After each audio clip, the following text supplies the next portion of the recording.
Yeah, he's most definitely a predator. So far, only one victim has come forward, which is how we were able to effect an arrest.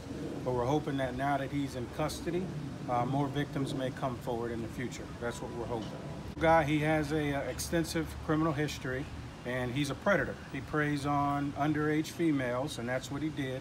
He used multiple social media outlets to lure them to his residence.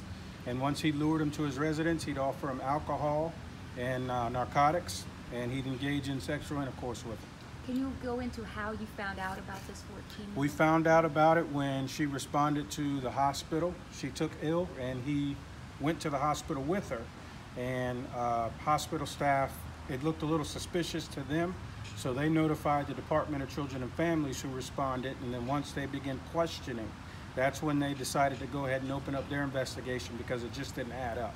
The relationship between the two of them just didn't add up. He claimed to be her brother, or like a brother to her. It was my understanding that she's somewhat in the foster care system, so she really doesn't have parents or guardians that's looking after her.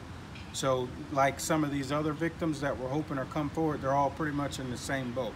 A lot of these girls are runaways, some of them are in the foster system, and that's pretty much who he preys on. Who was the adult woman who was with her at the hospital, do you know? I'd have to defer to Sergeant Ehrenkoffer on that. It was a family friend, and for now we'll just leave that one at that. Right, I think he definitely identified his targets. He knew who he was going after, because I don't think he wanted to deal with parents. And he's a predator. I'll say it again, he's a predator.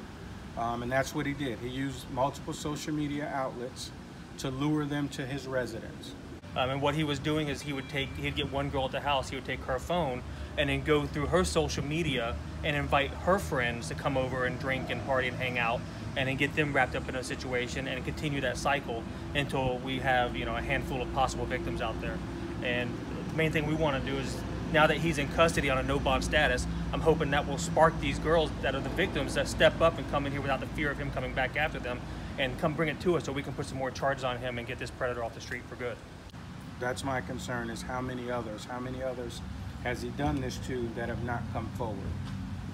And just from what we've been investigating so far, we can tell you that there are going to be more victims. We just need them to come forward and talk to us. We need them to step forward and come from behind the username that we have on the cell phone and actually show up here and let us investigate.